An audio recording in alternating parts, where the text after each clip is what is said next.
Bismillahirrahmanirrahim. Assalamualaikum warahmatullahi wabarakatuh. My name is Auliah Anisa Putri. Now I'm going to tell you about computer assisted language learning. The first is I will tell you about what is CALL. So CALL is an acronym from Computer Assisted Language Learning, and the definition is CALL is an approach to teaching and learning in which the computers and computer-based researches such as the internet are used to present, reinforce, and assess material to be learned. It usually includes substantial interactive elements. The next is computers have been used for language teaching ever since the 1960s.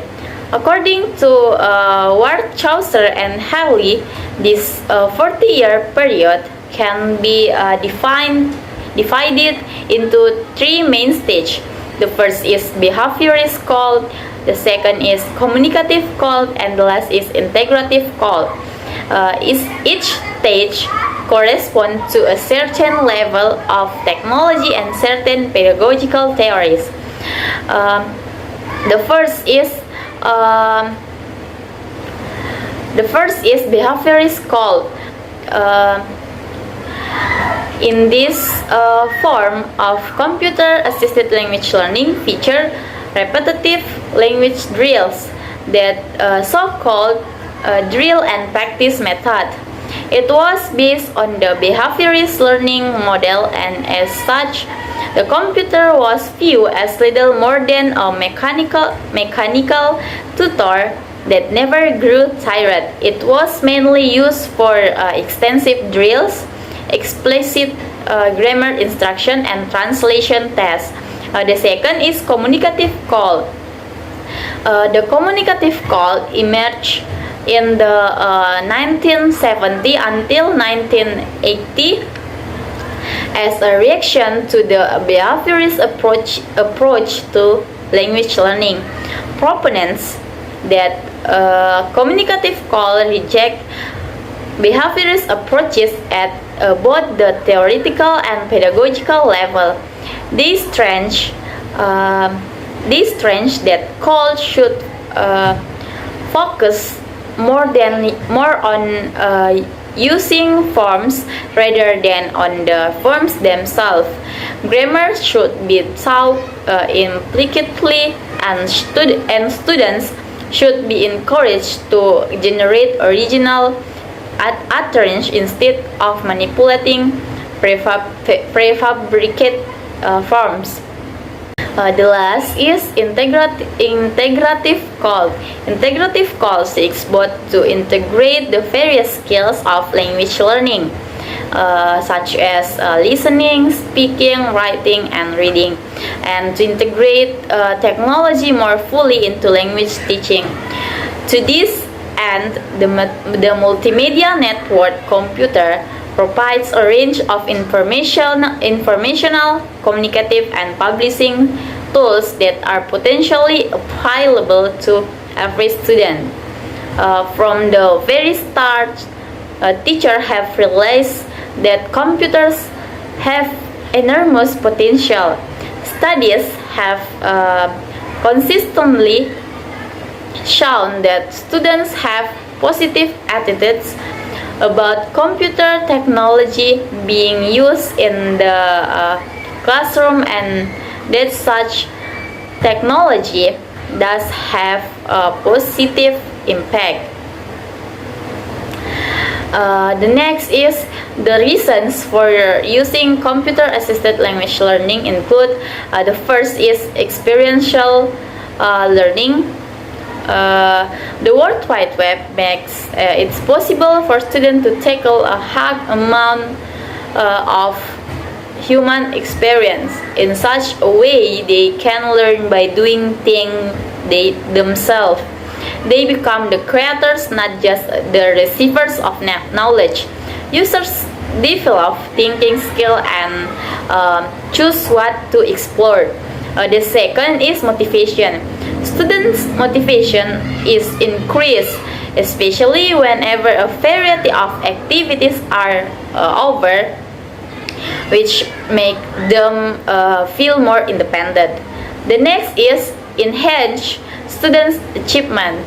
Network-based instruction can help pupils strengthen their linguistic skill by positively affecting their learning attitude and by helping them build self-instruction strategies and promote their self-confidence.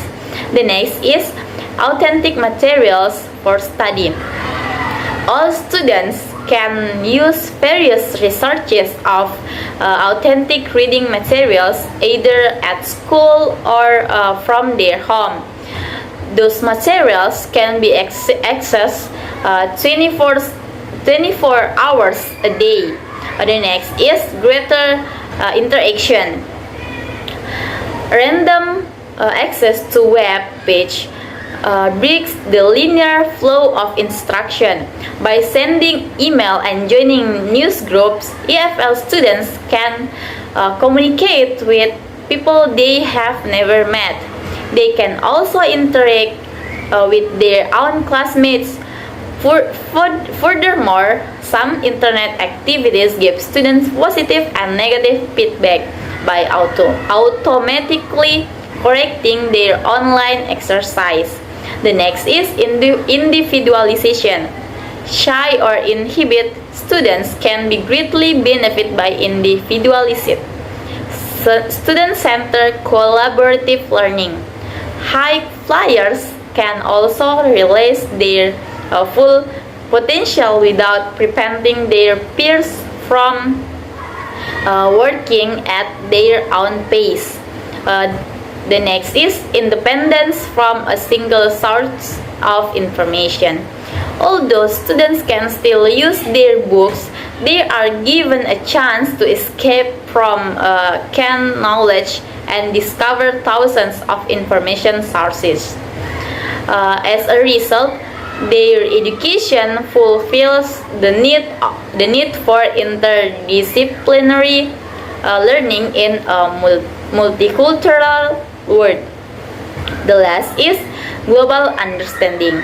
A foreign language is studied in a cultural context. In a world where the use of the internet becomes more and more widespread, and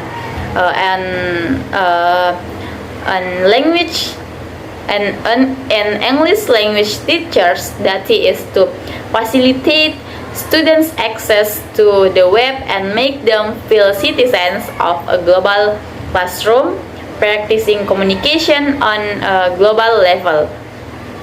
Okay, the next is the barriers inhibiting the practice of computer-assisted language learning.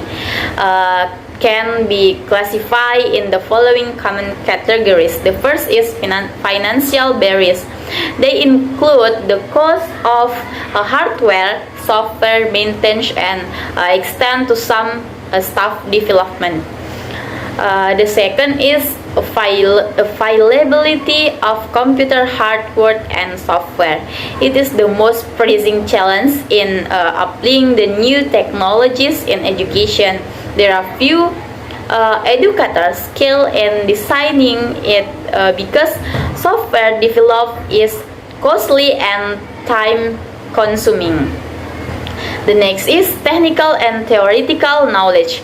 Not only there is a shortage of knowledge about developing software to promote learning, but many instructors do not understand how to use the new technologies. And the last is acceptance of the technology. Wrong conceptions about the use of technology limit innovation and threaten teachers' job and security. Instructors tend not to use technology that requires substantially more preparation time, and it is to provide instructor and learners access to technologies that are easy to use. There is a wide range of online applications which are already available for use in the foreign language class. The first is dictionaries and encyclopedias. The second is links for teachers. The next is chat rooms, pronunciation tutors, grammar and vocabulary quiz, games and puzzles, and the last is literary extracts. The next is when thinking or writing about electronic materials, it helps to distinguish between CALL materials. For example, ELT materials available from websites, computer software, courseware, and online courses. Web sources of language experience such as Google, YouTube, Facebook, and ICT. An ICT application which can be made use of both to deliver materials and to facilitate interaction, such as mobile phones. It is worth keeping this distinction in mind when considering the potential benefits of electronic materials put forward below. The first is facilitating reading by making hidden information available, by providing on-the-spot help, by supporting comprehension with graphics, video and sounds, and facilitating writing through modeling the genre, demonstrating the process, facilitating brainstorming and research, helping to draft, and providing the potential for conferencing, editing, and revision. The second is organizational advantage such as easy access, convenient storage, and retrieval, easy sharing and recycling, and cost efficiency. The next is localized adaptation of materials. Free source of a variety of authentic texts, out of class opportunities for spoken interaction between learners. And the last is collaborative problem solving activities inside and outside the classroom. Interaction in simulate environments such as Second Life. Modeling and feedback from pronunciation practice. Okay, the next is using the internet allows students to first control the direction of their reading and research. The second is teaches them to think creatively, and the last is increases motivation for learning as students work individually and collaboratively together, focus, discipline, information. I think that's all that I can deliver to you all. Thank you very much for your kind attention. I'm sorry if there are some mistakes. Wassalamualaikum warahmatullahi wabarakatuh.